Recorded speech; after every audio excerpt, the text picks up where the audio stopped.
Zweites Halbfinale des European Darts Matchplay 2018. Für ihn ist es das allererste Halbfinale auf der European Tour mit Weltranglistenplatz Nummer 125, hat ein Wahnsinnswochenende hingelegt, 2 Weltmeister bezwungen und möchte jetzt natürlich auch diesen letzten Schritt noch gehen. Aus Stoke-on-Trent, der X-Factor Andy Boulton.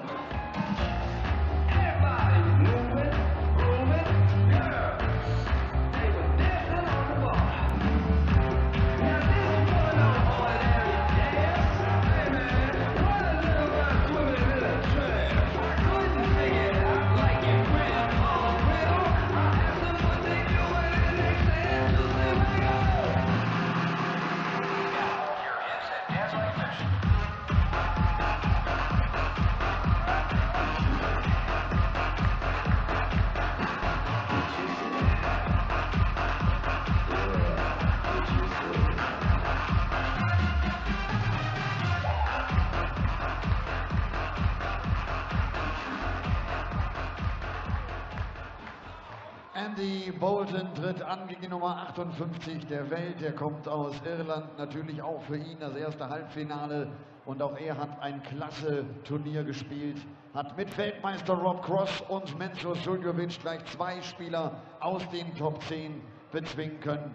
Wir drücken natürlich auch ihm die Daumen, dem Magpie William O'Connor.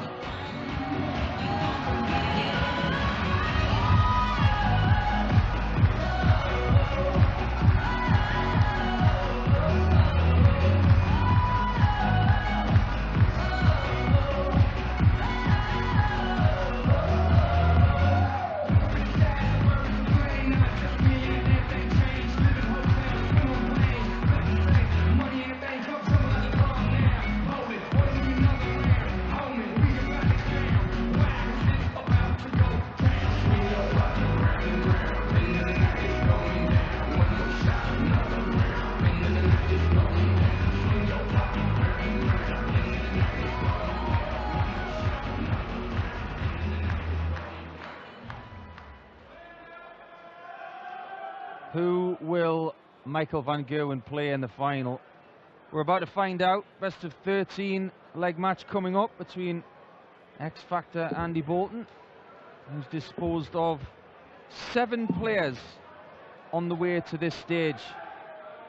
Plays a man, William O'Connor, who has disposed of 6. So collectively, they've taken care of 13 world-class dart players on the way to this point, but only one of them can face Van Gerwen with the potential of lifting their first European Tour crown. It's very curious to look at both players on the walk-on. Mervyn King and I were wondering if Andy Boulton was a little bit spent after that marathon quarter-final with Gerwyn Price. Maybe William O'Connor would be the fresher. But looking at Willie on that walk-on, he did look a little bit cheek puffy, trying to expel some carbon dioxide from the body. Maybe it's just the heat, Paul. It might be feeling a little bit warm. We know how hot it is down there and on that stage, especially when you've got the walk-on lights and everything. It just makes it so much warmer. I'm sure we'll find out very soon. We will indeed. Neither of these guys have played a best of 13 match in the PDC, so this is new territory for both. We're up in the crow's nest, well above the stage. We've got a great view, and we're about to find out who's going to make their first European Tour final. My initial feel is that Willie is the favourite because he didn't expel as much energy in the quarters as Andy, and Andy had that lovely comeback against Gezi. But the time that they've spent backstage in between the quarters and this semi-final will have been absolutely vital to refresh themselves somehow. What did you do between quarter and semi-final when you won or made semi-finals in the past? It's varied. I've stayed at the venue at the break and practiced and had little something to eat. maybe take some water on board and that sort of thing. Where before I've also gone back to the hotel and had a rest and come back between the last 16 and the quarter-final game. Hasn't always worked for me going back to the hotel. Never produced the darts that I had in the last 16 again in the last 8 when I went back to the hotel. I find it suits me if I stay at the venue. Well, Andy Boulton was saying in his interview earlier on that he just couldn't get used to the last 16 to the quarter-final split of the day. Well, he's cracked it today. 45. William O'Connor has a great chance to get the first leg against Throw, so treble 17 will be the target. Double 16 has been good to him in this tournament. Will it be again? Well, not right now, but Andy Boulton's got a maximum of 1 dart at a double, but only if he gets a bit of lipstick. That's an awkward dart. He needs to get over or around that, and he has. Double 18. Just inside, maybe pulled it a little bit. Yeah, I agree with you there, Merv. I think he pulled that one. Wasn't wanting to go that near the 1 segment. That one is a very good shot indeed. And Willie O'Connor at the very start of his walk-on was looking to the carpet, just trying to get focused, and that's the one thing he has been all week. He's had challenges. Yeah, the challenge of beating Mensah-Suljovic, which is always difficult. The challenge of a very interesting match against Kim Huybrechts where there were words exchanged. Beating the world champion Rob Cross. Can't tell me that he doesn't deserve to be here. What about X Factor? It's more like Britain's Got Talent. Are you more of a Britain's Got Talent fan than X Factor? To be honest with you, I don't watch either. We're never home on Saturdays, Rose, at the tour. I prefer to watch golf. I know, very boring, but there you go. Not to me, it isn't. We go through so much stress during the day on a Saturday, and sometimes Saturday nights, that all we want to do is watch something a little less stressful. And I'm with you, Merv. I'm a golf watcher. Prefer playing it. Agreed. But we never get time for that either. That's very true. We're too busy doing this, but it is the last day of school for a lot of guys. Merv, of course, is going over to the World Matchplay. And I will be there too, covering it. But not on the stage. I'll be off stage for that one. Only on 142. He's a good position here if he can find a treble. 18's possibly with the last one. A little bit undecided here. Yeah. You know, he looked down and then back up again. You know, I think he's staying up there. He might treble 20. 16. Maybe just prefer to be on 82 if he missed the treble. And the raised eyebrow. He gives it to Dwayne Johnson there with the eyebrow. But 82 now for Willie. Gives it the look. The how dare you. That is a peach of a dart. That's very close. That's in. And the flight goes flying. That's a very good start for O'Connor. Break to start with and then holds his own. Richard North, how do you feel? He's still not guaranteed the match play because of O'Connor. If Willie wins this tournament, he will deny Richard North at the very last hurdle. He's throwing some lovely stuff here. 140. He looks very focused in what he has to do. He really does look up for it. Well, you're saying that, so does Andy.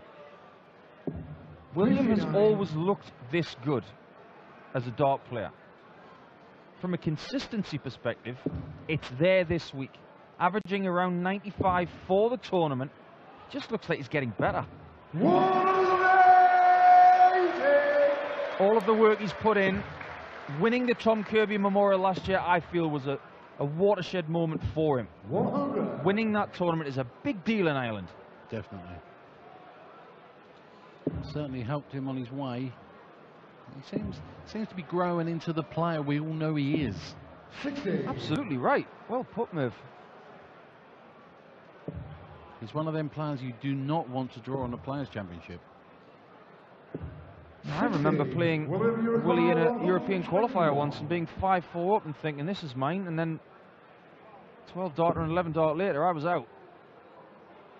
He hit that treble 17. He would have had a shot at the bull, but again he lays up really well, forcing Boulton to score this 1-4-2. It's a big ask. Didn't start the way he wanted. It's 40, needs a treble. Doesn't find one. There's William back in on 24 to go into a 3-0 advantage. Double 12. Straight in, first dart, right in the middle. Can't argue with that. What you can't argue with, the shot at double 8 and the shot at double 12. Now, as professional dart players, there is a certain part of the treble that we prefer to hit. And if we hit that part of the double, we know we're playing well. It's the middle of the bed, but to the inside of the outside wire, right? Yep. And that's exactly what he did on double 8 and double 12. That shows me that he's in great nick. 83. Great last start from Andy. They needed a treble. Let's go through Andy Boulton's list of 7 players that took him to this stage. It's so admirable for someone who hasn't even got a tour card to be here in a semi-final. Ross Smith, 6-4. He was defeated in the very first stage of this tournament, and he's had his curse taken as well. Ross 12, 6-5. Jamie Lewis, he knocked Jamie Lewis out of the tournament. That denied him a poker trying to get to the match play. Cristo Reyes has been sent home, as is his football team today. Steve Beaton might have had a slightly better tan than Andy, but Andy beat him at darts. Played really well against Klassen earlier.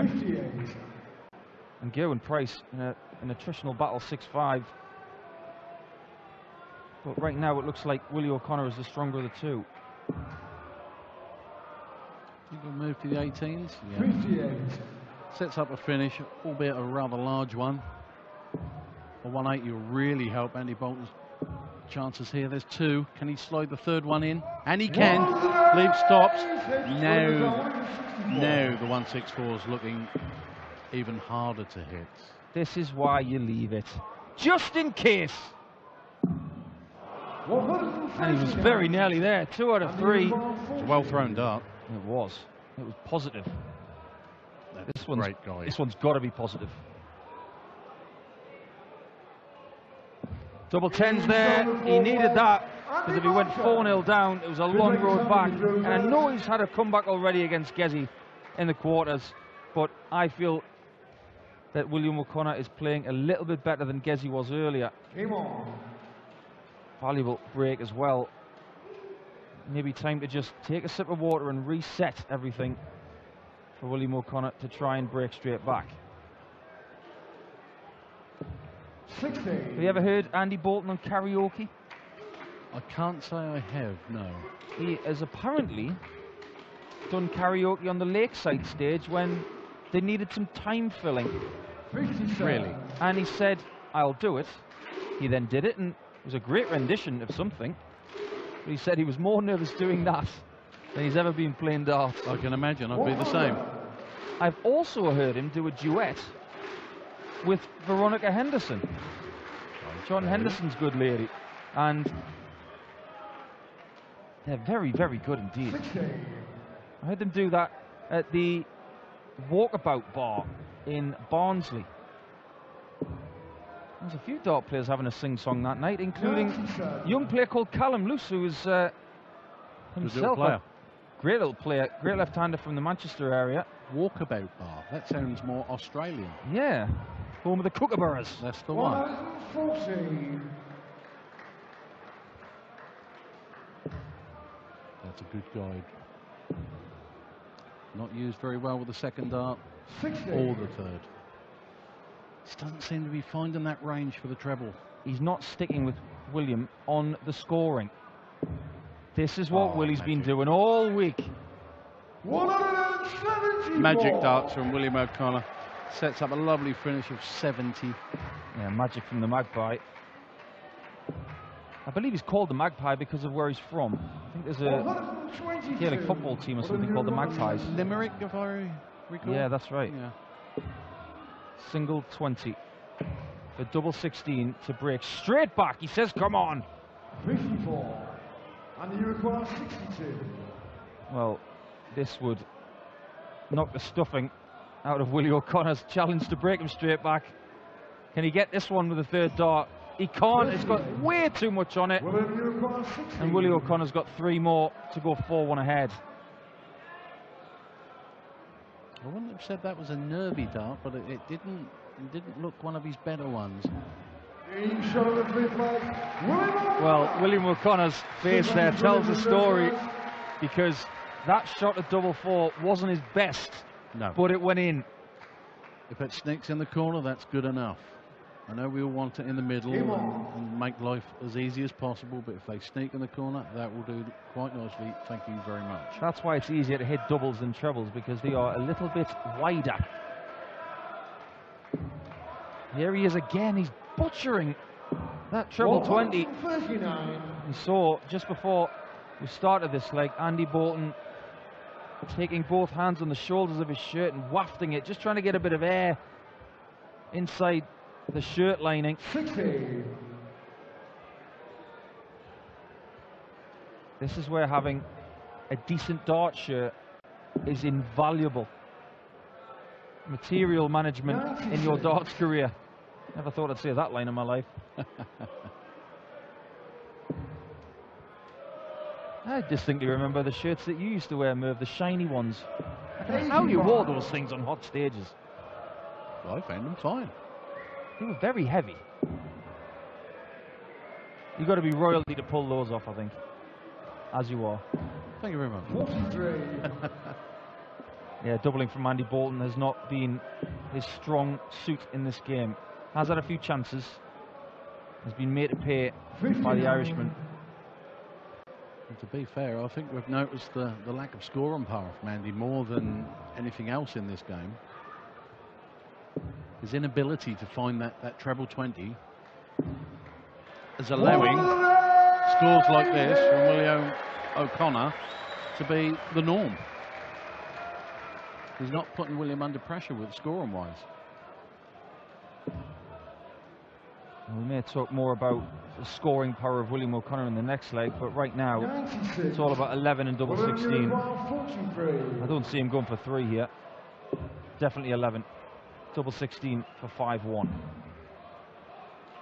Doesn't like the light. Just goes around to create the angle. And very unlucky not to get a little bounce into that double, but he will be back.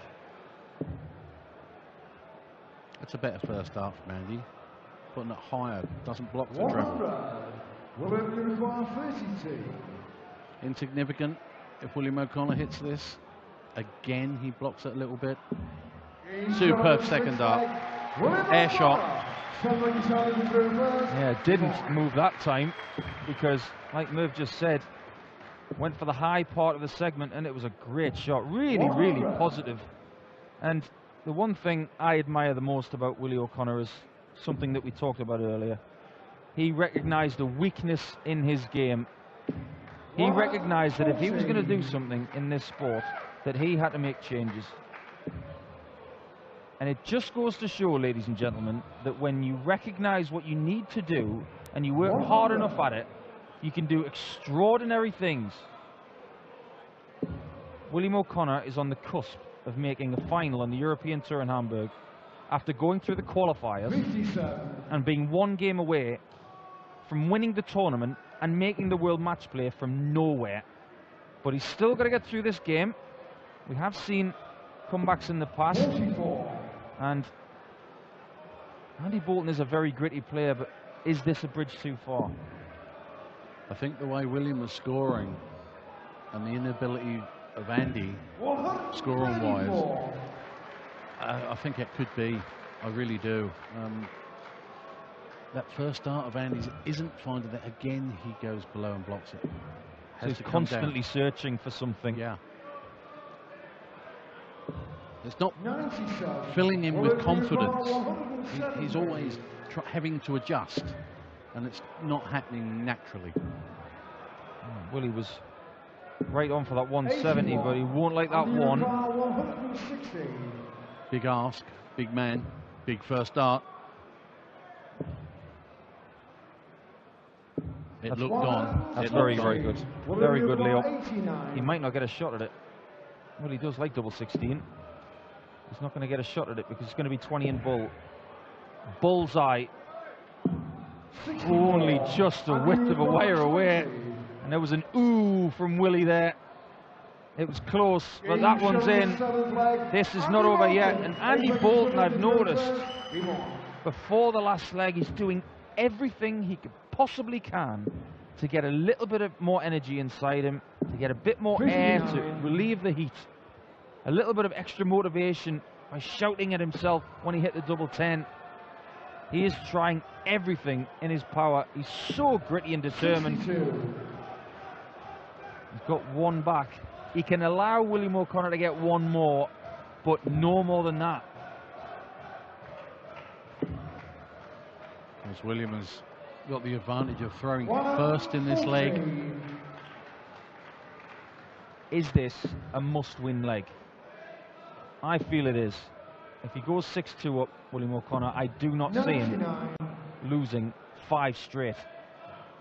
But then I thought that Mensur would be too strong, and that proved otherwise. Great darts. They are great darts. Just looks to be the calmer of the two. He's put himself in such an amazing position here. And if William O'Connor is not thinking about the situation, he's just thinking about playing darts, then he could well pose problems for Van Gerwen in the final. He certainly could. He's certainly scoring well enough. And he's hitting doubles well enough. He's going to make Van Gerwen think, provided he gets there. Providing that he gets there. Nothing's given in this game. Everything's earned. Double 16 again. He likes that low and left shot. Doesn't get another poke at it this time, but again, Andy Boulton's got a tough ask. 2 trebles needed, or potentially. He could have gone 60 for tops and tops. That he did not need. It's what we call a flyer. Seen a few of them this weekend. William O'Connor, the magpie, will be flying if he hits this double 16 to put himself within a leg of victory. Can he get it this time? Yes, he can. That's a very good adjustment. The second dart was a little bit shy. The third dart was anything but. It was perfect. One leg away, William O'Connor. 81. Andy's looking a little bit ragged as we get to the latter stages of this. He did say at the beginning of the week that potentially, looking at the draw with the withdrawals of Peter Wright and no James Wade, no Dave Chisnell, that maybe, just maybe, because this is the last tournament before the World Matchplay, someone was going to come out of nowhere and do something. Well, that is guaranteed. William O'Connor is putting himself on the map right now. Let's not forget that Andy Boulton will be thrilled to make it to this stage, but he's not going to give up yet. But he's got to win 5 straight legs against all the odds. That was a better throw from Andy though. Found a treble 20. Just eluding William at the moment. Gone off the boil. 16. Where before he was peppering that treble 20 like it was going out of fashion. He said earlier on that the last leg is the hardest one to win. It can be. 100. It proved to be the case for Gerwin Price against Andy Boulton earlier. Very much so. Seems to have lost his way a little bit here. A little bit of extra adrenaline going through the veins potentially. What do they say when you're on the 18th fairway going into the last green? The caddy always says, take the adrenaline into consideration. 100. Well, he's not been in this position before. And he'll be learning an awful lot about himself right now. There's a lot more looking going on at the scores, and what's going on around him as opposed to looking at the board. He's got to be aware of where he is and how far he is in the game, and that this could be the winning leg. He's got to be aware of that.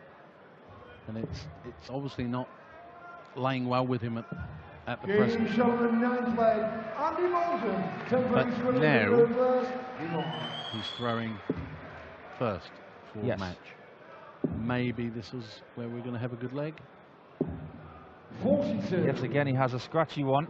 Not the start he wanted. We can talk from experience. We've both been there, Mr. King, and sometimes it is just an awful feeling when you're so close to victory and your arm goes to spaghetti and you just think, come on, put together a 15-dart leg. It should be enough. And he's found some solidifying darts, and just when he needed it, he finds a 180.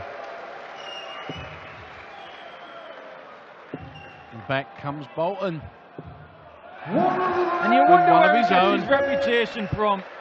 He's not going to let him have it easily. No way.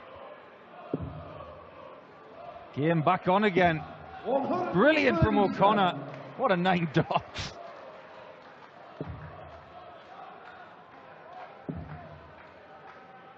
Look at the background. Look at O'Connor. 59. Talking to the carpet. 142. Come on, he says. He's 142 away from meeting Van Gerwen in the final. He's got that 93. snarl. He's guaranteed a shot at it. It's time to go, I think. With Boulton looking to set it up. 59. He has, but it's a big ask. That's if he gets a chance. He's not hesitating. And why not? William O'Connor's in the final. He's taking care of the fellow qualifier, Andy Boulton, who took care of 7 opponents to get to the semis. It's a well done to X Factor for a fantastic run. But the Magpie's going even further. He's flying. He's flying to the final. He's going to play against the world #1, arguably the greatest player of all time. Will he have the crowd on his side? Van Gerwen was the enemy for the crowd against Bunting in the other semi. Will these German folk support O'Connor and try and carry him to a first PDC title? Andy Boulton, well done. You can leave Hamburg with your tail up, with your chin high. We'll see more from him in the future. We'll see more of William O'Connor in a very short while. Stay with us on PDC TV.